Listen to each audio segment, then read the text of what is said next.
12 तारीख को महंगाई की रफ्तार तेज आ गई तो इन्ना लिल्लाहि इन्ना इलैहि राजिऊन नहीं, इन्ना लिल्लाहि व इन्ना इलैहि राजिऊन, तो बेयर मार्केट शुरू हो गई। बेयर मार्केट शुरू, किस चीज़ का नहीं पता होता ना तो उस चीज़ में नहीं घुसते, ठीक है। पिछले एक हफ्ते से हम आपको बता रहे हैं कि यार ट्रम्प ओपेक के पास गया, ओपेक के पास गया, उसने कहा कि जी अब ऑयल की सप्लाई बढ़ाई जाए, ऑयल की सप्लाई बढ़ेगी तो ऑयल की प्राइस आएगी नीचे, इन्फ्लेशन कहाँ आएगी, नीचे।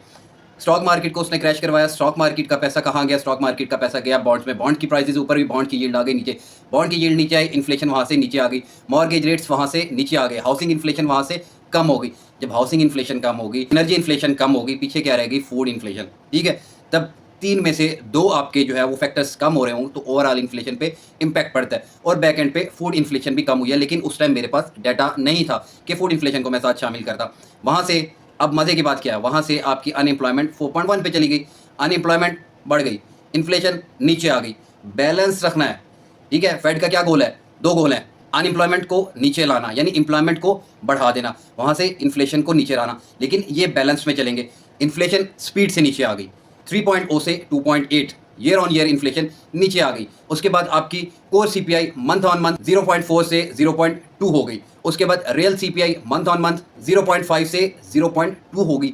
एकदम से रैपिड फॉल आया इसके अंदर, जिसका मतलब ये है कि इन्फ्लेशन की पेस, जिस पेस से इन्फ्लेशन नीचे आ रही है उस पेस को स्टेबलाइज करना है, नहीं तो अगले डाटा में ईयर ऑन ईयर 2.8 से 2.4 पे चली जाएगी, ठीक है। इकोनॉमी और ज़्यादा स्लो डाउन हो जाएगी, तो उसकी पेस को कंट्रोल करेंगे, वहाँ से अनएम्प्लॉयमेंट को नीचे लाएंगे, राइट, यानी एम्प्लॉयमेंट को बढ़ाएंगे। उसके लिए इंशाल्लाह 19 तारीख को रेट कट, बहुत ज़्यादा ब्राइट चांसेस हैं, बहुत ज़्यादा ब्राइट चांसेस हैं, राइट, कि रेट कट होगा, ठीक है।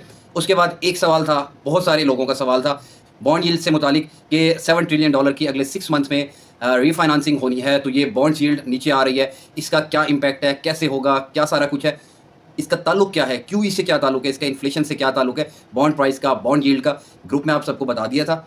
उसके बाद आपको अभी लाइव स्क्रीन पे दिखाता हूँ चल के, आपको सारा कॉन्सेप्ट समझ आ जाएगा और क्या क्यों कैसे 19 तारीख को रेट कट आ सकता है, ठीक है। और जब रेट कट आएगा तो पैसा रिस्की एसेट्स में जाएगा, कैसे जाएगा, क्यों जाएगा, रिस्की एसेट्स में जाएगा, कैसे पंप होगा, बीटीसी स्टॉक कैसे पंप होंगे, ये सब कुछ आपको स्क्रीन पे चल के दिखाता हूँ। जी welcome back to the computer screen. इस वक्त मेरे सामने खुला हुआ है एथेरियम का चार्ट, ठीक है। और कल की वीडियो जाके देख ले, आपको बताया था कि अगर इन्फ्लेशन का डाटा कम हुआ, चीज़ें पॉजिटिव हुई, मार्केट ऊपर तब भी नहीं जाएगी, क्यों, क्योंकि मार्केट लॉन्गर्स को साफ करेगी, मार्केट लिक्विडेशंस उठाने भी नीचे आएगी, और जब मार्केट ओवरऑल नीचे आएगी तो यूएस गवर्नमेंट मजीद बीटीसी वहाँ पे बाय करेगी, मजीद पैनिक फैलेगा, मजीद बीटीसी वहाँ पे बाय होंगे, राइट। ये अब एथेरियम की प्राइस है, ये अपनी 1500 पे बहुत सारी लिक्विडेशंस पड़ी हुई हैं, इसकी बहुत सारी लिक्विडेशन पड़ी हुई हैं। इस वक्त प्राइस किधर आ गई है, ऑलमोस्ट 1850 पे। बीटीसी पे चलें, ठीक है। ग्रुप में बता गया आया था कि मैक्सिमम जो है 85 लगेगा, मैक्सिमम वहीं से रिवर्सल हो जाएगा, डाटा अच्छा भी आ गया तो लॉन्ग टर्म अच्छा है, ठीक है। नीचे से बाय करने हैं, समझिएगा बात को। अभी ये देख लें 84.5 समथिंग यहाँ से रिजेक्शन हुई और ये अब नीचे आ रहा है, ये इस वक्त 50 डे एक्सपोनेंशियल मूविंग एवरेज को टेस्ट करते हुए।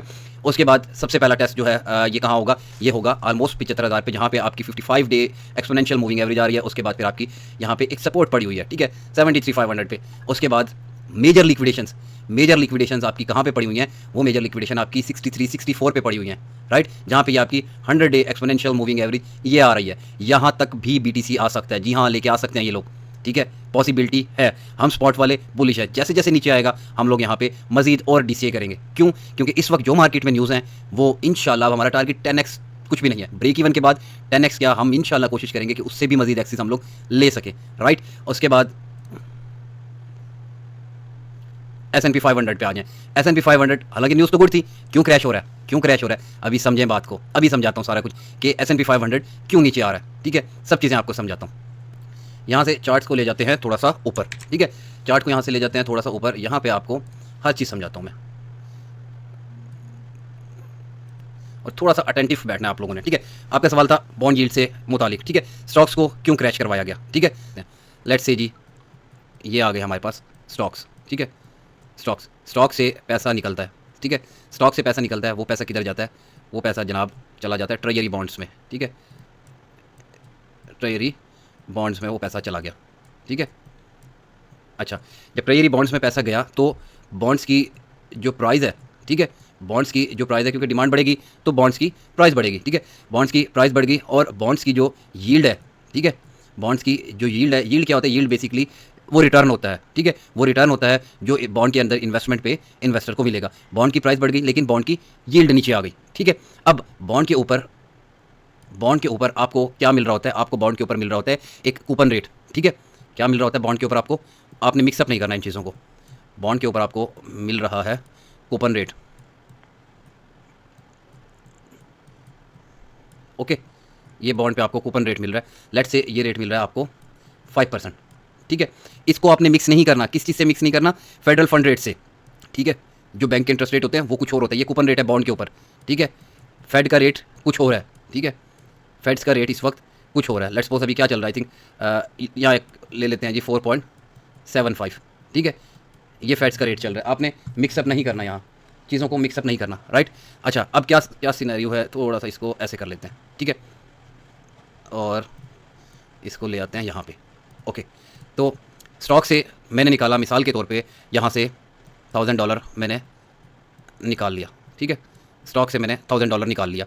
अब वो $1000 मैं कहाँ लेके आऊँगा, वो $1000 मैं लेके आऊँगा बॉन्ड्स पे, ठीक है। $1000 के मैंने ले लिए यहाँ पे बॉन्ड्स, ठीक है। $1000 के मैंने बॉन्ड्स ले लिए जिनकी जो है वो यूँ समझ लें कि फेस वैल्यू जो है, ठीक है, या पार वैल्यू भी इसको बोलते हैं, वो $1000 है, वो वाला मैंने बॉन्ड ले लिया, ठीक है। उसके बाद जो कूपन रेट है, वो कूपन रेट मुझे क्या मिल रहा है, वो मुझे कूपन रेट मिल रहा है यहाँ पे 5%, ठीक है। और ये आप समझ लें कि ये है 10 ईयर यील्ड वाले, ठीक है, ओके, 10 ईयर यील्ड वाले, राइट। तो अब यहाँ पे मुझे कूपन रेट 5% मिल रहा था, तो मेरे पास जो है वो एनुअल रिटर्न कितना हो गया, ठीक है। यहाँ 5% के हिसाब से आप ले लें 1000 का 5%, तो मेरे पास आ गया यहाँ पे जनाब, यहाँ पे मेरे पास आ गया $50 का रिटर्न, ठीक है। 1000 पे 5% कूपन रेट के हिसाब से, 5% कूपन रेट के हिसाब से मेरे पास आ गया $50 का जो रिटर्न था, ठीक है। यानी यूँ समझ लें कि मेरी $50 ये मेरी यील्ड हो गई, राइट। अब इसको थोड़ा सा और ऊपर करते हैं। अब नेक्स्ट सिनेरियो क्या होगा इसमें, ठीक है, नेक्स्ट सिनेरियो क्या होगा इसमें, स्टॉक से पैसा निकलना शुरू हुआ, ठीक है। यहाँ पे स्टॉक से जनाब ये फिर एग्जांपल ले लेते हैं, स्टॉक से पैसा निकलना शुरू हुआ, ठीक है। फिर ये $1000 आया, ठीक है। सेम इसी तरह अब $1000 यहाँ पे आया तो क्या हुआ, बॉन्ड्स की डिमांड बढ़ना शुरू हो गई, ठीक है। ये बॉन्ड्स के अंदर फिर ये $1000 आ गया, ठीक है। ये फिर $1000 आ गया, उसके बाद यहाँ पे ये फिर मुझे $50 का जो है ये रिटर्न मिलना शुरू हो गया, ठीक है। और इसको थोड़ा सा स्क्रीन को और ऊपर लेके जाए ना, अच्छा, $50 का मुझे और इंटरेस्ट मिलना शुरू हो गया। थोड़ा सा मुश्किल होता है, टफ होता है। अच्छा, अब यहाँ पे क्या होगा, यहाँ पे सीन देखिएगा कि ये कैसे जो है वो बैंक से लिंक करते हैं, बैंक के इंटरेस्ट रेट से, फेडरल इंटरेस्ट रेट से कैसे लिंक करते हैं, क्या होता है। अब जैसे जैसे स्टॉक से पैसा निकलेगा, ठीक है, जैसे जैसे स्टॉक से पैसा निकलेगा वो डिमांड क्रिएट करेगा किस चीज़ की, बॉन्ड्स की, ठीक है।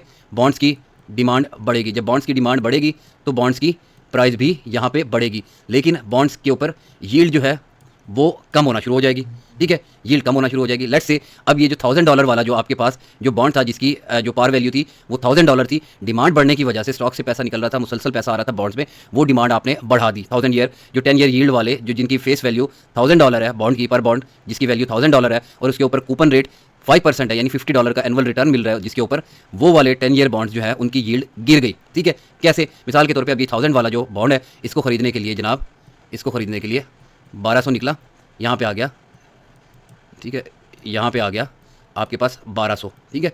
अब 1200 का आपने खरीदा वही बॉन्ड जो 1000 का था, क्यों, क्योंकि आपने उसकी डिमांड बढ़ा दी है। अब सेम उसके ऊपर जो कूपन रेट था वो 5% लगेगा, ठीक है। कूपन रेट 5% लगेगा, क्यों, क्योंकि बॉन्ड की असल प्राइस क्या है, पार वैल्यू क्या है बॉन्ड की, वो है $1000, ठीक है। और उसके ऊपर एनुअल रिटर्न कितना मिल रहा है, $50, तो एनुअल रिटर्न तो वही $50 मिलेगा, ठीक है।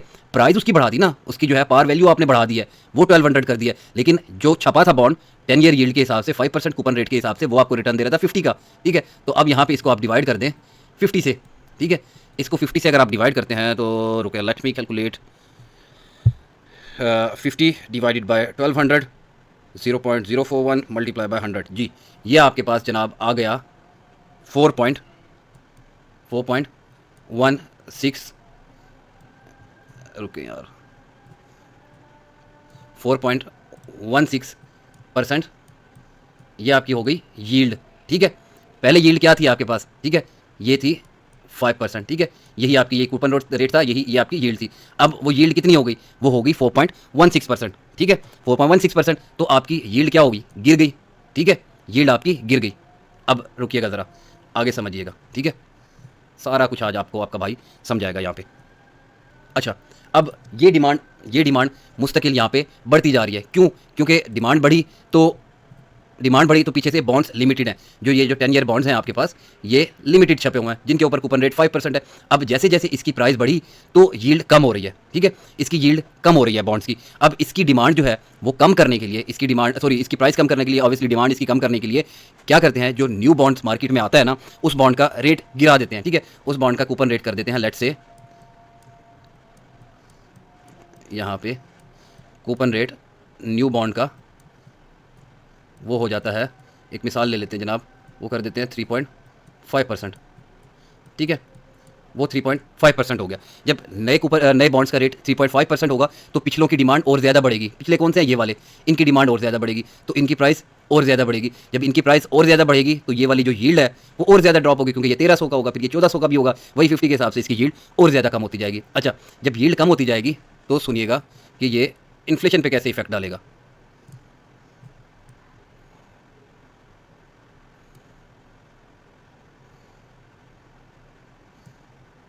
अच्छा, अब ये इन्फ्लेशन पे कैसे इफेक्ट डालेगा? जाहिर सी बात है कि स्टॉक से पैसा निकला, वो सारा का सारा पैसा चला गया इस तरफ, सारा का सारा पैसा चला गया कहाँ? बॉन्ड्स की तरफ। अब डिफरेंट सेक्टर से वो पैसा कहाँ निकल के आ रहा है? वो पैसा निकल के आ रहा है बॉन्ड्स की तरफ। जब डिफरेंट सेक्टर से वो पैसा निकलेगा, डिफरेंट कंपनीज से वो पैसा निकलेगा, तो जाहिर सी बात है उस कंपनी के शेयर्स भी ड्रॉप होंगे, उस कंपनीज की जो प्राइजेस हैं, उनकी प्रोडक्ट की प्राइजेस हैं, वो भी ड्रॉप होंगी। जब वो सारी चीज़ें ड्रॉप होंगी तो पीछे से आपकी जो इन्फ्लेशन है, मार्कर क्यों नहीं काम कर रहा? अच्छा, पीछे से क्या होगा, आपकी इन्फ्लेशन भी ड्रॉप होगी, ठीक है, इन्फ्लेशन भी आपकी ड्रॉप होगी, ठीक है। अब इन्फ्लेशन, उसके अंदर फिर आपकी फूड भी आ जाती है, ठीक है, उसके बाद आपकी हाउसिंग भी आ जाती है, ठीक है, ये इस सेक्टर से भी निकलेगा, इस सेक्टर से भी निकलेगा, ठीक है। अब हाउसिंग है तो जाहिर सी बात है, हाउसिंग में क्या होता है? मॉर्गेज रेट होता है, ठीक है, इस पे डिपेंड कर रही होती हैं, तो मॉर्गेज रेट भी क्या होगा? वो कम होगा। क्यों कम हो रहा है? क्योंकि यील्ड कम हो रही है, ठीक है। अब फेड का क्या रेट था? फेड का रेट था 4.75%, ठीक है। अब इसका कनेक्शन बनाते हैं हम किस चीज़ के साथ? इसका कनेक्शन बनाते हैं कि फेडरल फंड रेट्स क्यों गिरेंगे? अगर यील्ड गिर रही है तो फेडरल फंड रेट क्यों गिरेंगे, ठीक है। अब नया कूपन रेट कितना आ गया? नया कूपन रेट आ गया 3.5%। अब नए बॉन्ड्स जो हैं उनकी जाहिर सी बात है डिमांड नहीं है, पुराने बॉन्ड्स की ज़्यादा डिमांड है, तो लोग क्या प्रेफर करेंगे? वो पुराने बॉन्ड्स को ज़्यादा प्रेफर करेंगे, ठीक है। अब फेड्स क्या करता है कि ये सारे के सारे मूव होके इस तरफ ना आ जाएं, ठीक है, ये सारे के सारे मूव होके बैंक्स की तरफ ना आ जाएं, क्योंकि यहाँ पे हायर इंटरेस्ट रेट है, ठीक है, यहाँ पे एक तो हायर इंटरेस्ट रेट है, इस तरफ ना आ जाएं, ठीक है। वो क्या करते हैं? वो उठा के 4.75 से लेट्स सपोज क्या करता है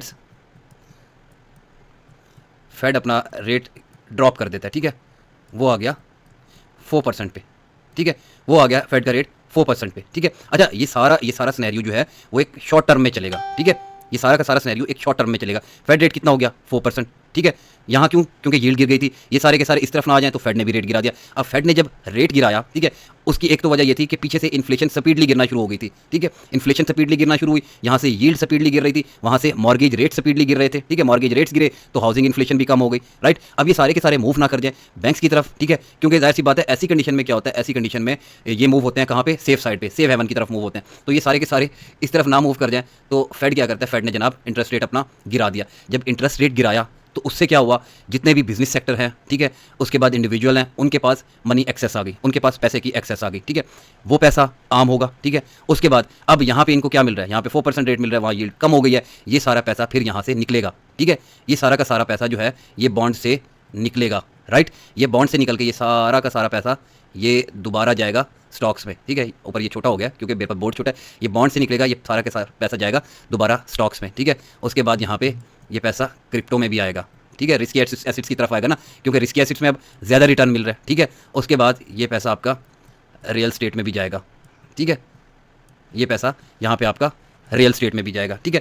क्यों? क्योंकि इंटरेस्ट रेट कम हो गया तो जाहिर सी बात है अब रिस्की एसेट ज़्यादा अट्रैक्टिव हो गया ना बॉन्ड्स अट्रैक्टिव रहे, ना ही आपकी जो है वो बैंक्स अट्रैक्टिव रहे, ठीक है, मेरी ज़बान पे चढ़ नहीं रहा अट्रैक्टिव का लफ्ज़, तो ना बॉन्ड्स ज़्यादा अट्रैक्टिव रहे, ना ही आपके पास बैंक्स के रेट ज़्यादा अट्रैक्टिव रहे, तो आप जाते हो किधर? रिस्की एसेट्स की तरफ। दूसरा फिर नया पैसा जो है वो भी इसके अंदर शामिल होगा, ठीक है, नया पैसा भी कम इंटरेस्ट रेट पर जो लिया जा रहा है वो भी शामिल होगा, वो भी रियल स्टेट में जाएगा, वो भी क्रिप्टो में जाएगा। और यहाँ पे मज़े की चीज़ क्या हो जाती है? यहाँ पे मज़े की चीज़ हो जाती है जनाब QE, ठीक है, क्वांटिटिव ईजिंग वो कैसे होती है, उसका क्या कनेक्शन है इसके साथ, और क्या 19 को वो भी हो सकती है? जी हाँ, बहुत ज़्यादा चांसेस हैं कि वो भी हो सकती है। उसका क्या कनेक्शन है इसके साथ, बॉन्ड्स के साथ, ठीक है? क्योंकि ये देखें, मेरी बात सुनिएगा और थोड़ा सा समझने की कोशिश कीजिएगा। जब स्टॉक से पैसा निकला, ठीक है, स्टॉक से पैसा निकला, वो पैसा किधर गया? वो पैसा गया बॉन्ड्स के अंदर, ठीक है। स्टॉक से पैसा निकला, ठीक है, स्टॉक से पैसा निकल के कहाँ गया? वो पैसा गया बॉन्ड्स के अंदर, ठीक है। बॉन्ड्स में गया या मॉर्गेज बैक सिक्योरिटीज़, वो भी काउंट कर लें इसके अंदर, वो गया। तो बॉन्ड्स की प्राइस बढ़ा दी, बॉन्ड्स की यील्ड गिरा दी, ठीक है, ये हुआ। अब उसकी वजह से यहाँ क्या सीन होता है, यहाँ पे बॉन्ड की प्राइस जब बढ़ना शुरू होती है, बॉन्ड की यील्ड कम होना शुरू होती है, बॉन्ड की डिमांड क्रिएट कर देते हैं, ठीक है। बॉन्ड की जब डिमांड क्रिएट होती है, फेड क्या करता है यहाँ पे, वो बाय बैक शुरू कर देता है, बॉन्ड को बाय करना शुरू कर देता है, ठीक है। बॉन्ड्स जब बाय होते हैं, ठीक है, तो बदले में क्या होगा? मनी सप्लाई, उसको क्या बोलते हैं आप लोग? QE, ठीक है। बॉन्ड्स लेता जाएगा और पैसा जो है वो फाइनेंशियल इंस्टीट्यूशन में फेंकता जाएगा, ठीक है। इस प्रोसेस को हम लोग बोलते हैं QE। क्यों? क्योंकि बॉन्ड्स की जो है वो अब डिमांड बढ़ गई है, ठीक है। बॉन्ड्स की डिमांड बढ़ गई, वहाँ से जितने न्यू बॉन्ड्स होंगे ना वो प्रिंट होंगे। क्यों? क्योंकि बॉन्ड्स की डिमांड बढ़ती जा रही है, तो ये बॉन्ड्स, न्यू बॉन्ड्स जितने प्रिंट होंगे, क्योंकि पुरानों की प्राइस बढ़ा दी, डिमांड बढ़ा दी, पुरानों की प्राइस बढ़ा दी, जो न्यू बॉन्ड्स जितने भी छपेंगे ना उस पर कम इंटरेस्ट रेट होगा। जैसे ये अब आपको बताया यहाँ पे, ये वाला कूपन रेट ये कम मिलेगा, ठीक है, ये कम मिलेगा और डिमांड बढ़ेगी, वहाँ से और बाय बैक होंगे, बदले में और मनी प्रिंटिंग होगी। ये प्रोसेस होता है सारा का सारा QE का, ठीक है। और इसके साथ साथ ये फेडरल फंड रेट्स ये कैसे कनेक्ट होता है ये भी आपको समझा दिया मैंने, ठीक है। यील्ड गिरेगी, रेट भी गिरेगा, ताकि इस तरफ ना आ जाए, ठीक है। और उसके बाद जब डिमांड बढ़ रही होगी, जब डिमांड बढ़ेगी तो नए छापने पड़ेंगे ना बॉन्ड, नए बॉन्ड छापने पड़ेंगे, ठीक है। जब नए छापेंगे तो उस पर इंटरेस्ट रेट और ज़्यादा कम हो जाएगा, ठीक है, यानी बॉन्ड का जो कूपन रेट है और ज़्यादा कम हो जाएगा उसके ऊपर। ये सारा का सारा प्रोसेस हो गया QE का, ठीक है। अब आगे चलते हैं, नेक्स्ट सिनेरियो इसमें क्या होता है।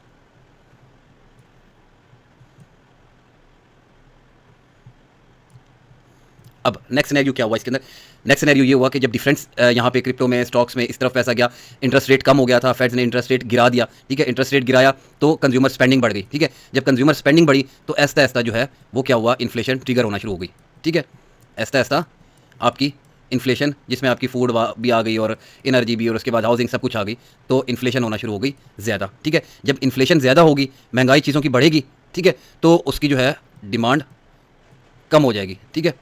समझिएगा, जब भी चीज़ों की प्राइसेस बढ़ेंगी, ठीक है, तो उसके बाद उसकी डिमांड ऑटोमेटिकली कम हो जाएगी, ठीक है, क्योंकि प्राइस बढ़ गई। जब डिमांड कम होगी तो फिर आपकी सप्लाई भी कम हो गई। जब यहाँ पे सप्लाई कम हुई, ठीक है, तो आपकी ज़ाहिर सी बात है प्रोडक्शन भी कम हो गई, ठीक है। जब आपकी प्रोडक्शन कम हो गई है, ठीक है, तो आपकी लेबर भी कम चाहिए, ठीक है, लेबर भी अब कम लगेगी। जब लेबर कम लगेगी तो आपकी एम्प्लॉयमेंट कम होगी, ठीक है। यहाँ पे आपकी एम्प्लॉयमेंट ये भी गिरेगी, ठीक है। यानी दूसरे लफ्ज़ों में आप कह सकते हो कि आपकी अनएम्प्लॉयमेंट वो बढ़ेगी, ठीक है, अनएम्प्लॉयमेंट वो भी बढ़ेगी, ठीक है। इन्फ्लेशन भी बढ़ गई, अनएम्प्लॉयमेंट भी बढ़ गई। यहाँ पे क्या करता है फिर? यहाँ पे फेड्स क्या करेगा? यहाँ पे वो QE को रोक देगा, ठीक है, QE को रोक देगा, ठीक है। अब क्या स्टार्ट कर देगा? QT, ठीक है, क्वांटिटेटिव टाइटनिंग, ठीक है। इसको यहाँ पे रख लेते हैं। उसके लिए क्या करेगा? वो जो फेड्स का रेट है ना, ठीक है, सबसे पहले उसको बढ़ाएगा, ठीक है। वो मिसाल के तौर पे 4% तक लेके आए थे ना, उसको यहाँ से उठा के जनाब वो कर देता है 5%, लेट्स से, ठीक है, यहाँ से उठा के वो 5% कर देता है। अब जब फेड्स का रेट 5% हो गया, QT हो गई, QT स्टार्ट हो गई, ठीक है। यहाँ से पहले क्या कर रहा था? QE में क्या कर रहा था? बायबैक कर रहा था, ठीक है, बॉन्ड्स बायबैक कर रहा था क्योंकि डिमांड क्रिएट हो रही थी, नए भी छप रहे थे, वहाँ से जो है उस पर कम जो है वो कूपन रेट ऑफर हो रहा था। तो उसके बाद क्या हुआ? यील्ड कम हुई, यील्ड कम हुई तो इंटरेस्ट रेट कम हुआ, यहाँ ना सारे भाग गए, इंटरेस्ट रेट इधर से कम हुआ, इन्वेस्टर सारा का सारा फिर किधर भाग गया? स्टॉक की तरफ, क्रिप्टो की तरफ, डिफरेंट सेक्टर की तरफ, स्पेंडिंग बढ़ी, ये सारा प्रोसेस, इन्फ्लेशन, डिमांड गिर गई, सप्लाई गिर गई, प्रोडक्शन, अनएम्प्लॉयमेंट होगी, चीज़ें दोबारा से खराब होना शुरू हुई। QE उन्होंने रोक दी और QT शुरू कर दी, ठीक है। QT में क्या करेगा? अब वो दोबारा से स्टार्ट कर देगा बॉन्ड्स की सेलिंग। पहले बायबैक कर रहा था, अब दोबारा बॉन्ड्स की सेलिंग स्टार्ट कर देगा। उसने क्या किया? सबसे पहले फेड्स ने अपना यहाँ पे जो इंटरेस्ट रेट है वो बढ़ा दिया, ठीक है, इंटरेस्ट रेट बढ़ा दिया सबसे पहले। और यहाँ से जितने भी जब दोबारा इसकी सेलिंग स्टार्ट कर दी है, ठीक है, यानी बाइंग बंद करके ना QT शुरू हो गई, तो बॉन्ड्स की दोबारा सेलिंग स्टार्ट कर दी है। जब बॉन्ड्स की दोबारा सेलिंग स्टार्ट की तो उसका कूपन रेट भी जो है ना, उसका लेट्स से ये कूपन रेट जो है, जो पहले यहाँ इसको मुझे दोबारा से ऊपर करना पड़ेगा, खोलना पड़ेगा, ठीक है, ये आपको दिखाते हैं। जो कूपन रेट 5% था, ठीक है, यहाँ पे आपको एग्जांपल दी थी, ये खोल देते हैं, ठीक है। ये ऊपर कूपन रेट देख रहे हैं ना, ये 5% था, उन बॉन्ड्स पे जिनकी पार वैल्यू कितनी थी 1000 थी, उसकी डिमांड बढ़ा के तो ले गए थे ना 1200 पे, तो पार वैल्यू कितनी है वही 1000, ठीक है, और वो डिमांड बढ़ा के उसकी पार वैल्यू कहाँ ले गए थे 1200 पे। उसके ऊपर कूपन रेट क्या लग रहा था 5%, पहले यील्ड कितनी मिल रही थी 50, ठीक है, तो यूँ समझ लें ये 5% ही जो था कूपन रेट था यही यील्ड थी। फिर जब पार वैल्यू बढ़ी तो वो यील्ड गिर गई 4.16% पे आ गई, और जब न्यू बॉन्ड्स जो है वो छपे तो उसका कूपन रेट कर दिया था 3.5%। तो अट्रैक्टिव कौन से हो गए, अट्रैक्टिव वापस वही जिनकी 5% है, तो ये प्राइस जो है 1200 से 1300 से 1400 यहाँ से बाइंग स्टार्ट हो गई, ठीक है, बॉन्ड्स बाय करना शुरू कर दिए, न्यू जो छपे वो 3.5% पे छपे, ठीक है। अब यहाँ पे ये सारा प्रोसेस हो गया QE का शुरू, ठीक है। अब यहाँ क्या सिलसिला शुरू होता है, यहाँ पे नया जो कूपन रेट निकालते हैं जब सेलिंग शुरू करते हैं ना, सेलिंग शुरू करते हैं नया कूपन रेट निकालते हैं। पिछला क्या था, पिछले बॉन्ड्स का था 5%, ठीक है, पिछले का था 5%, यहाँ पे जनाब कर दिया 6%, ठीक है। पार वैल्यू के पार वैल्यू क्या थी यहाँ पे लास्ट टाइम तक वो 1200 पे गई हुई थी, अब नया क्या कर दिया, नया यहाँ पे कूपन रेट कर दिया 6%, ठीक हो गया, ठीक है। पुराना कूपन रेट कितना था, वो था 5%, ठीक है। 5% वालों की डिमांड बढ़ी थी ना, 3.5 तो लिया नहीं था किसी ने, 5% की डिमांड बढ़ी, वहाँ से उनकी प्राइस हो गई 1200, ठीक है, यील्ड्स गिरना शुरू होगी। अब यहाँ पे 1000 पार वैल्यू के हिसाब से, ठीक है, 1000 पार वैल्यू के हिसाब से 6% निकालो तो वो आपका जनाब 60 बनता है, 60 पर ईयर, ठीक है, 60 पर ईयर ये आपको रिटर्न मिल रहा है। अब उस पर कितना रिटर्न मिल रहा था, उस पर 50 मिल रहा था, तो पुराने डिमांड जो हो गए वो हो गए लेस अट्रैक्टिव, ठीक है, पुराने वाले जितने बॉन्ड्स थे वो हो गए लेस अट्रैक्टिव, ठीक है, नयों की ज़्यादा अट्रैक्शन शुरू होगी, ठीक है, पुराने हो गए लेस अट्रैक्टिव, ठीक है। जब पुराने लेस अट्रैक्टिव हुए तो अब ये देख लें, अब प्राइस गिर गई, ठीक है, प्राइस गिर गई 1200 से, जो उसकी अब अपनी पार वैल्यू कितनी थी 1000 थी, वो अब लगा लेंगे, लेट्स सपोज वो हो गई जनाब 900, ठीक है। एनुअल रिटर्न कितना मिल रहा था 50, ठीक है। अब यहाँ 50 को आप डिवाइड कर दो 900 से, ठीक है, 50 डिवाइडेड बाय 900, तो ये अब यील्ड निकलेगी, एक सेकेंड, 50 डिवाइडेड बाय 900 इंटू 100, ये निकल आई जनाब आपके पास 5.56%, ठीक है। अब यहाँ देखें, यहाँ हमने प्रीवियस यील्ड कितनी निकाली थी 4.16%, क्यों, क्योंकि बॉन्ड की प्राइस बढ़ गई थी 1200 हो गई थी, ठीक है, और नए जो छपे थे उनके ऊपर क्या मिल रहा था कूपन रेट 3.5%, ठीक है, पिछलों की ज़्यादा डिमांड बढ़ गई थी। अब यहाँ पे कूपन रेट कितना कर दिया, जब QT हुई, ठीक है, दोबारा सेलिंग शुरू की, दोबारा सप्लाई आई मार्केट में फेड्स की तरफ से QT में, तो फेड का जो था इंटरेस्ट रेट बैंक्स का वो भी बढ़ा दिया, fund rates, federal fund rates वो भी बढ़ गया, और यहाँ से कूपन रेट वो भी 6% हो गया, ठीक है। अब 6% जब हुआ तो यहाँ पे यील्ड ज़्यादा मिल रही है, पिछले जो थे 5% वाले वो लेस अट्रैक्टिव हो गए, अच्छा यील्ड उसकी भी बढ़ी है, ठीक है, यील्ड उसकी बढ़ी है, लेकिन उसकी प्राइस गिर गई अब, ठीक है, उसकी अब प्राइस गिर गई है, ठीक है, यानी कि उसकी डिमांड कम हो गई है, ठीक है, उस वो जो 5% वाला बॉन्ड था ना जिसकी 1000 पार वैल्यू थी, अब उसकी डिमांड गिर गई है, ठीक है, नए ज़्यादा अट्रैक्टिव हो गए हैं। अब नए ज़्यादा अट्रैक्टिव हुए हैं तो पुरानों की जाहिर सी बात है डिमांड गिरी है, जब पुरानों की डिमांड गिरी है तो पुरानों की प्राइस भी 900 पे आ गई, जब 900 पे आ गई तो यील्ड ऑटोमेटिकली बढ़ गई, ठीक है। जब यील्ड बढ़ी है, ठीक है, अच्छा जब यील्ड बढ़ी है तो ऑटोमेटिकली अट्रैक्ट करेगा, ठीक है, ऑटोमेटिकली वो अट्रैक्ट करेगी, ज़्यादा यील्ड है वो अट्रैक्ट करेगी, किसको अट्रैक्ट करेगी, वो पैसा जो स्टॉक्स में क्रिप्टो में घुसा हुआ है, साथ से इन्फ्लेशन भी बढ़ रही है, ठीक है, रिस्क क्रिएट हो गया है कि इन्फ्लेशन ट्रिगर होगी, उसके बाद रेट्स हाइक होंगे, और यहाँ पे रेट हाइक भी करना शुरू कर दिए, जब रेट हाइक करना शुरू कर दिए तो वो पैसा वहाँ से निकालेंगे, ठीक है, दोबारा वो पैसा निकालेंगे स्टॉक से, और वो पैसा फिर आएगा किस तरफ, बॉन्ड्स की तरफ, ठीक है, या वो पैसा कहाँ जाएगा, वो पैसा जाएगा बैंक्स की तरफ, ठीक है, ये सेफ हेवन हो गए ना, अब ये सेफ हेवन हो गए, ठीक है। इसी तरीके से ये सारा का सारा प्रोसेस ये फिर स्टार्ट होगा, फिर बॉन्ड्स की प्राइसेस, ये पूरे 4 साल का सर्कल चलता है, फिर दोबारा जनाब बॉन्ड्स की प्राइसेस जो है वो बढ़ना शुरू हो जाएंगी, ठीक है, बॉन्ड्स की प्राइसेस फिर बढ़ना शुरू हो जाएंगी, इस तरीके से बॉन्ड्स की डिमांड फिर दोबारा बढ़ाएंगे, जब बॉन्ड्स की डिमांड बहुत ज़्यादा बढ़ेगी तो बॉन्ड्स की प्राइसेस बढ़ेंगी, जब बॉन्ड्स की प्राइसेस बढ़ेंगी तो बॉन्ड की यील्ड गिरना शुरू हो जाएगी, ठीक है, ये सारा का सारा ये फिर प्रोसेस रिपीट होना शुरू हो जाएगा, ठीक है। अभी मेरे ख्याल से सारा कुछ समझ आ गया होगा, स्टॉक से पैसा निकाला, वो पैसा कहाँ लेके आए, बॉन्ड्स की तरफ, ठीक है, बॉन्ड्स की डिमांड बढ़ाई, बॉन्ड्स की प्राइस बढ़ाई, बॉन्ड्स की यील्ड गिराई, जब बॉन्ड्स की यील्ड गिरी पीछे से इन्फ्लेशन गिरी, मॉर्गेज रेट्स गिरा, ठीक है। अब जब ये सारा कुछ हो गया तो ये फोर्स कर रहा है, ठीक है, ये फेड को फोर्स कर रहा है कि भाई इंटरेस्ट रेट गिराओ, ठीक है, इंटरेस्ट रेट गिराओ, नहीं तो ये पैसा बैंक्स की तरफ आना शुरू हो जाएगा, ठीक है, क्योंकि वहाँ पे यील्ड गिर रही है, ये पैसा बैंक्स की तरफ आना शुरू हो जाएगा, ठीक है। यहाँ पे फिर फेड को क्या करना पड़ेगा, फेड को इंटरेस्ट रेट 19 तारीख को कम करना पड़ेगा, वहाँ से अनएम्प्लॉयमेंट भी बढ़ी हुई है, ठीक है, वहाँ से अनएम्प्लॉयमेंट भी बढ़ी हुई है, तो ये चीज़ें बैलेंस पे रखने के लिए फेड को इंटरेस्ट रेट अपना गिराना पड़ेगा। फेड इंटरेस्ट रेट गिराता है तो अब बैंक्स भी नॉन अट्रैक्टिव, यहाँ से बॉन्ड्स भी लेस अट्रैक्टिव, ठीक है, ये पैसा फिर यहाँ से निकलेगा, ठीक है, साथ से बैंकों से नया पैसा भी यहाँ पर हम लेंगे क्योंकि फेड का रेट गिर गया, वो सारा का सारा पैसा रियल एस्टेट, क्रिप्टो, स्टॉक्स इस तरफ आएगा, ठीक है। तो कैसे बेयर मार्केट आ गई, ये साइकिल पूरे होने होते हैं, ठीक है, इस तरीके से ये साइकिल चलता है। उसके बाद ये सारा कुछ आपके सामने, ठीक है, ये सारा प्रोसेस QE कैसे होगी, ठीक है, QE किस तरीके से होगी, जब बॉन्ड्स की डिमांड बढ़ा दिया आपने, ठीक है, बॉन्ड्स की डिमांड बढ़ा दिया आपने तो वहाँ पे क्या सिस्टम शुरू हो गया, ठीक है, क्या सिस्टम शुरू होगा, सारा का सारा बॉन्ड्स की तरफ आना शुरू हो गया पैसा, ठीक है। अब बॉन्ड से दूर करने के लिए बाकी सेक्टर को एक्टिव रखने के लिए क्या करना है, बाकी सेक्टर्स को एक्टिव रखने के लिए वो फिर क्यू स्टार्ट कर देते हैं, ठीक है। वहां से फेड अपना रेट भी गिरा देता है ताकि बैंक्स की तरफ ना भागें, यहाँ से क्यू स्टार्ट कर देते हैं कि हम वापस ले रहे हैं बॉन्ड्स, वापस ले रहे हैं हम, ठीक है। बॉन्ड्स को पहुंच से दूर करते हैं, बॉन्ड से भगाते हैं, क्यू स्टार्ट करते हैं, बदले में मनी सप्लाई फेंकते हैं, ठीक है। फिर ये बॉन्ड से, बैंकों से भागते हुए बड़े बड़े इन्वेस्टर फिर ये घुसते हैं स्टॉक्स की तरफ, क्रिप्टो की तरफ, ठीक है। भगाया जाता है, समझ लें सिंपल अल्फाज में, क्यू करके इनको भगाया जाता है इस तरफ से कि निकलो इधर से उधर जाओ, ठीक है। बाकी सेक्टर है उनको जाके आबाद करो, इंडस्ट्री आबाद करो, निकलो यहाँ से, ठीक है।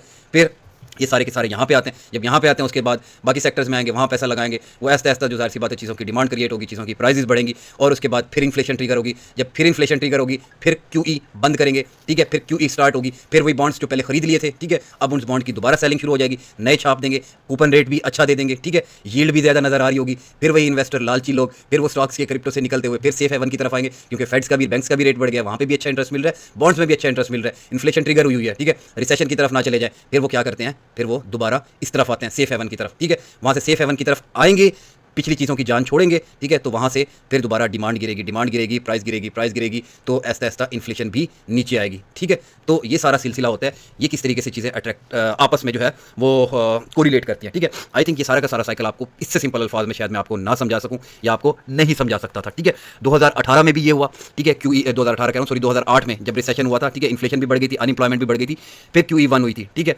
उसके बाद क्यूई 2, फिर क्यूई 3 हुई थी 2013 तक, ठीक है। इसी तरह क्यूई 4 आपकी कब जाके हुई थी, वो हुई थी आपकी 2020 में, ठीक है, जब कोविड आया था। उसके बाद फिर 2022 में, 23 में, 24 में ये सारी आपकी क्यू टी चलती रही। अब यहाँ पे आपकी Q5 स्टार्ट हो सकती है, ठीक है, क्वांटिटेटिव ईजिंग स्टार्ट हो सकती है। उफ, इससे सिंपल अल्फाज में आपको नहीं समझा सकता था। This is all the business cycle, this is all the things which we study, which we do in financial market. ये सारा का सारा सिस्टम होता है। क्या होती है QT आज पढ़ लिया, क्या होती है QE आज पढ़ लिया, फेड का रेट क्या होता है, बॉन्ड्स पे क्या रेट होता है। आई थिंक ये चीज़ें आपने कहीं नहीं पढ़ी होंगी, ना ही कोई आपको समझा सकेगा, ठीक है। फेड्स के रेट को मिक्सअप नहीं करना, ठीक है, फेड के रेट को कूपन रेट के साथ मिक्सअप नहीं करना, राइट, ठीक है। अब 10 ईयर बॉन्ड, अब यहाँ पे आए ज़रा ना आप, ठीक है, यहाँ पे आए, ये आज का जो डाटा है, रुक जाए ज़रा, अच्छा क्या क्या आ गया ये हमारे पास, ये तो आ गया ना, इसको ज़रा मैं रिफ्रेश कर लूँ ना, ये पिछला ही खुला हुआ होगा। ये हमारे पास आज के डाटाज आ गए, ठीक है। अब ये CPI भी आ गई कम, कोर CPI जो है मंथ ऑन मंथ वो भी कम, real CPI month on month वो भी कम, real CPI year on year ये भी कम।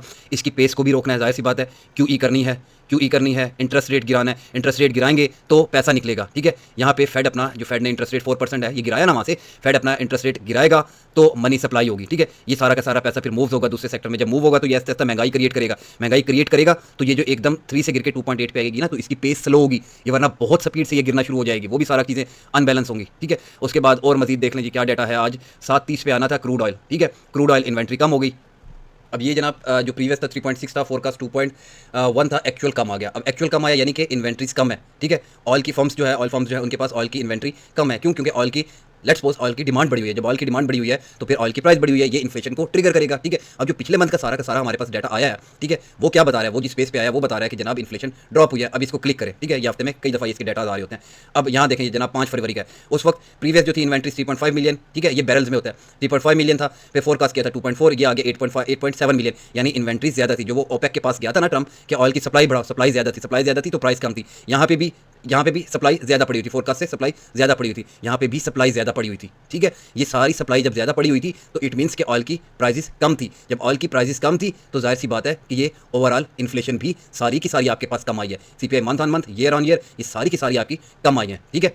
उसके बाद ये देख ले, अब 26 को जो है इन्वेंट्रीज जो है ये ज़्यादा हो गई, ठीक है। अब 26 को एकदम से जो है ये -2.3 आया, ये किस वजह से आया वल्ला नहीं पता, ठीक है। उसके बाद 5 मार्च को देख लें, 5 मार्च को फोरकास्ट से ज़्यादा पड़ी हुई है इन्वेंट्रीज, ठीक है। और आज जो डाटा आया है, ठीक है, आज जो डाटा आया है इस वक्त इन्वेंट्रीज कम पड़ी हुई है, ठीक है, विच ट्रिगर्स द इन्फ्लेशन। ये अब नया जो डाटा आएगा ना, ठीक है, अगला जो डाटा आएगा उस पर ये फिगर्स इफेक्ट करेंगे, ठीक है। अब आ जाएँ 10 ईयर बॉन्ड्स ऑक्शन, ठीक है, 10 ईयर बॉन्ड्स ऑक्शन। अब ये जनाब 10 बजे तक हमारे पास डाटा आ जाएगा, देखते हैं नई ऑप्शंस क्या निकल के आती हैं। सारा पीछे तो सारी चीज़ें मैं आपको समझाया हूँ, अब लेट्स सी कि यहाँ पे क्या आती हैं। ये एक ही निकलता है, एक ही जो है ना वो एक्चुअली निकलता है, ठीक है। इसकी फोकस वगैरह वो नहीं होती है। बाकी 11 बजे ये भी देख लेंगे, फेडरल बजट बैलेंस ये क्या आता है, फिर ये समझा दूंगा आपको। इतनी सारी चीज़ें अभी एक साथ आपके सर से गुजरेंगी, ठीक है। उसके बाद कल है हमारे पास PPI मंथ ऑन मंथ, उसके बाद जनाब क्या क्लिक कर दिया, अच्छा इसको तो छोड़ दें यार। Core PPI month on month है, फिर real PPI month on month है, फिर अनएम्प्लॉयमेंट क्लेम्स भी हैं हमारे पास, ठीक है। तो अब देखें, जिस तरफ CPI जाएगी उसी तरफ PPI जानी चाहिए। PPI क्या होता है, परचेज प्राइस इंडेक्स। ये कंपनीज़ के एंड पे, यानी ये क्या करता है, ये एम्प्लॉयर के एंड पे मेजर कर रहा होता है इन्फ्लेशन को, ठीक है। ये एम्प्लॉयर के एंड पे, यानी इसको प्रोडक्शन प्राइस इंडेक्स भी कहते हैं, तो ये एम्प्लॉयर के एंड पे इन्फ्लेशन को मैयर कर रहा होता है। जब कंज्यूमर के एंड पे इन्फ्लेशन ड्रॉप हो गई तो ऑटोमेटिकली जो है वो एम्प्लॉयर के एंड पे भी जो है वो इन्फ्लेशन ड्रॉप होगी, ठीक है। तो ये अच्छे डाटा आने चाहिए, लेकिन हो सकता है इसको कभी कभार इस तरह की सिचुएशन में इसको मैनिपुलेट कर देते हैं, ठीक है। मैनिपुलेट होता है, कन्फर्म नजर आ रहा होता है, तो इसको पीपीआई को बढ़ा ना दें, ठीक है। लेकिन मेरे हिसाब से जितना फर्क सीपीआई में आया है ना, ठीक है, तो सीपीआई पीपीआई एक ही डायरेक्शन में चलनी चाहिए, तो इसको फोरकास्ट के मुताबिक ले आएंगे, क्या पता सीपीआई की तरह इसको भी कम कर दें, ये कम हो गया ना तो और ज़्यादा बेहतर हो जाएगा, यानी कंज्यूमर और प्रोड्यूसर दोनों के एंड के ऊपर जो है वो इन्फ्लेशन ड्रॉप हो रही है। बाकी अनएम्प्लॉयमेंट क्लेम्स देखते हैं इस हफ्ते क्या आते हैं। प्रीवियस 221 के थे, अब अनएम्प्लॉयमेंट बढ़ी है तो जाहिर सी बात है अनएम्प्लॉयमेंट केसेस यहाँ पे वो भी बढ़ने के चांसेस है, ठीक है। तो लेट्स सी जी क्या ये डाटाज आते हैं, ठीक है, क्या होता है। सारा का सारा आपको साइकिल आपके भाई ने यहाँ पे पढ़ा दिया है, ठीक है। तो फंडामेंटल्स भी देखने आ गए, आपको हर चीज़ यहाँ पे पढ़ा दी है, ठीक है। होप्सो क्यूई हो गया, उसके बाद फेडरल फंड रेट्स हो गए, ये इनको गिराने पड़ेंगे, ठीक है। ये 19 को बहुत ब्राइट चांसेस हैं कि ये इनको गिराने पड़ेंगे, ठीक है। तो इंशाल्लाह देखते हैं क्या आता है, और रिव्यूज़ अपने लाजमी दीजिएगा समझ आई या नहीं आई, ठीक है। क्योंकि मेरे पास वाइट बोर्ड नहीं है तो चीज़ें मिक्सअप हो गई यहाँ, छोटा वो स्क्रीन होने की वजह से ना चीज़ें बहुत ज़्यादा जो है वो रफ हो गई, मिक्सअप हो गई। लेकिन जितनी कोशिश कर सकता था ईजी करके आपको समझाने की, वो मैंने आपको समझा दी है। सारा साइकिल किस तरीके से चलता है, ये पूरा ऐसे घूमता रहता है, इसको बैलेंस करना पड़ता है, इनको बैलेंस ये साथ साथ करते रहते हैं, ठीक है। और अभी भी जो है वो बस आपकी अनएम्प्लॉयमेंट आपके सामने है, इन्फ्लेशन ड्रॉप हुई है, ठीक है। तो इन्फ्लेशन की पेस को भी रोकना है, वहाँ से अनएम्प्लॉयमेंट जो है उसको भी कम करना है, रेट कट देना पड़ेगा, ठीक है। और जिस तरीके से यील्ड गिर रही है ये सारे उस तरफ ना भाग जाए, तो इनको जो है क्या करना पड़ेगा, वो भी गिराना पड़ेगा, फंड रेट्स भी गिराने पड़ेंगे, फेडरल फंड रेट भी गिराने पड़ेंगे, ठीक है। उसके बाद जो न्यू जो बॉन्ड्स हैं, ठीक है, ये यहाँ पे जो एक चीज़ समझाई थी आपको, ये भी इनको जो है वो न्यू कूपन रेट जो है वो भी गिराना पड़ेगा, ठीक है। न्यू कूपन रेट जो है वो भी यहाँ पे गिराना पड़ेगा, और बल्कि गिर गया होगा ना, तभी तो पिछले ये लेस अट्रैक्टिव हुए हैं सारे के सारे। तो ये सारा प्रोसेस है जी, ठीक है। और ये ट्रंप ने किया है, ये स्टॉक मार्केट जो क्रैश हुई ना, ये स्टॉक मार्केट इसीलिए सारी क्रैश हुई, समझ लग गई अब वजह कि ये सारा पैसा मूव किया बॉन्ड्स में, ठीक है। ये सारा पैसा मूव किया बॉन्ड्स में, बॉन्ड्स यील्ड वहाँ से गिरा दी। जब बॉन्ड्स यील्ड गिर गई, ये सारे ना भागे इस तरफ, तो ये सारा जो है अब ये फोर्स करेगा, ठीक है, ये फेड्स को फोर्स करेगा कि भाई रेट गिराओ। अब यील्ड गिराने से क्या फ़ायदा हुआ, यहाँ से इन्फ्लेशन भी गिर गई, ठीक है। खास तौर पर हाउसिंग इन्फ्लेशन गिर गई, मॉर्गेज रेट्स गिर गए, हाउस लेना सस्ते हो गए, ठीक है, रिहाइश सस्ती हो गई है, रेंट्स कम हो गए हैं। उसने ये करके दिखाया है, ठीक है, ट्रंप ने फेड को करके दिखाया है। अब फेड का काम है अब अनएम्प्लॉयमेंट को कम करना, एम्प्लॉयमेंट को बढ़ाना, ठीक है। वो नीचे रेट कम करेगी और उसके बाद ये सारे इस तरफ ना मूव कर जाए तो ये रेट गिराएंगे, फिर ये सारे के सारे मूव होंगे दोबारा क्रिप्टो स्टॉक की तरफ, तो बुल रन तो आना है। अच्छा एक चीज़ और, वो आपको एक और आपका क्वेश्चन था ना उसमें एक फिगर था जी कि रीफाइनेंसिंग, ठीक है, जो यूएस गवर्नमेंट है उसने रीफाइनेंसिंग भी करवानी है कितनी 7.5 ट्रिलियन की, ठीक है। अब जब भी जो है वो फेड्स रेट कम होगा, ठीक है, जब भी फेड्स रेट कम होगा, यहाँ पे ये ध्यान में रखिएगा, फेड्स रेट कम करेगा ना, एक और भी वजह फेड के पास रेट कम करने की, जो रीफाइनेंसिंग होनी है कितनी 7.5 ट्रिलियन की, 7.5 ट्रिलियन डॉलर की रीफाइनेंसिंग होनी है, ठीक है। यानी ये कर्जे वापस करेगी, ठीक है, यूएस गवर्नमेंट ये कर्जे वापस करेगी फेड्स को, ठीक है, जो उनका हमारा जैसे यहाँ पे बोलते हैं स्टेट बैंक, उनका सेंट्रल बैंक होता है, उनका फेड्स होता है, ये कर्जे उसको वापस करेगी और नए कर्जे लेगी, ये सारे पे बैक करेगी, ठीक है, ये पे बैक करेगी और नए कर्जे लेगी। अब जब नए कर्जे लेगी तो जाहिर सी बात है बोरिंग कॉस्ट गिर गई, ठीक है, बोरिंग कॉस्ट कम होगी, क्यों, क्योंकि पीछे से इंटरेस्ट रेट जो कम हो गया, ठीक है, इंटरेस्ट रेट पीछे से कम हो गया तो बोरिंग कॉस्ट भी कम होगी, ठीक है। अब एक एग्जांपल दी थी वॉइस आपको जब की थी कि मुशर्रफ के दौर में क्या था, 3% था, ठीक है, इंटरेस्ट रेट 3% था, बोरिंग कॉस्ट बहुत ज़्यादा कम थी, इतनी गाड़ियाँ निकली थी, इतने हाउसेस लोन बने थे, आपकी सोच है। अब जब ये फेडरल फंड्स रेट, फेड का रेट, इंटरेस्ट रेट कुछ भी कह ले इसको, जब ये कट होगा, रेट गिरेगा, तो जो रीफाइनेंसिंग होनी है ना 7.5 ट्रिलियन की यूएस गवर्नमेंट की, ठीक है, ये अलग अलग एंटिटीज़ होती हैं, ठीक है। जैसे हमारी यहाँ पे मॉनिटरी पॉलिसी है तो उनकी फेड्स है, ठीक है, मॉनिटरी पॉलिसी और पाकिस्तान गवर्नमेंट, ठीक है, ये अलग अलग चीज़ें। इसी तरह यूएस गवर्नमेंट और फेड्स ये अलग अलग चीज़ें, ठीक है। गवर्नमेंट जो है फेड्स का है, ठीक है, ये उनका सेंट्रल बैंक है। अब हमारा क्या है, हमारा स्टेट बैंक है, मॉनिटरी पॉलिसी है, तो स्टेट बैंक से कर्जे लेती है गवर्नमेंट, ठीक है, और वो फिर वापस भी करती है, वो अपने मुल्क पे लगाती है, वहीं से वो सारा बजट वगैरह बनता है, राइट। अभी 7.5 ट्रिलियन का ये जो बजट होगा उनका, इसकी जब रीफाइनेंसिंग होगी, पिछला वापस करेंगे, नया लेंगे, तो उसकी बोरिंग कॉस्ट भी कम हो जाएगी, नया कम इंटरेस्ट रेट पे लिया जाएगा, ठीक है, वही पैसा फिर फ्लो किया जाएगा इकोनॉमी में, डिफरेंट सेक्टर्स पे लगाया जाएगा वही पैसा, ठीक है। तो बोरिंग कॉस्ट भी वो कम करेगा, और ये इंडिविजुअल्स की भी कम होगी, गवर्नमेंट के साथ साथ इंडिविजुअल की, कॉर्पोरेट सेक्टर, बिजनेसेस, उन्होंने कोई नए प्रोजेक्ट लगाने होंगे, सबको बोरिंग कॉस्ट कम पड़ेगी। तो ये सारा का सारा ड्रामा समझ लें, क्यों हुआ, कैसे हुआ, क्यों होता है, आई थिंक ये सारा कुछ समझ आ गया, ठीक है। और ये और कोई आपको समझाएगा नहीं, एक्सक्लूसिवली बाय JS राव, ठीक है। तो ये वीडियो डेडिकेट करते हैं उन लोगों को जो कहते थे 12 तारीख को महंगाई की शरह, महंगाई की रफ्तार अगर बढ़ गई तो बेयर मार्केट स्टार्ट, इन्ना लिल्लाहि व इन्ना इलैहि राजिऊन, बेयर मार्केट स्टार्ट करवा लो तुम, बेयर मार्केट स्टार्ट, ठीक है जी। एंड करते हैं इसको वीडियो को यहीं पे।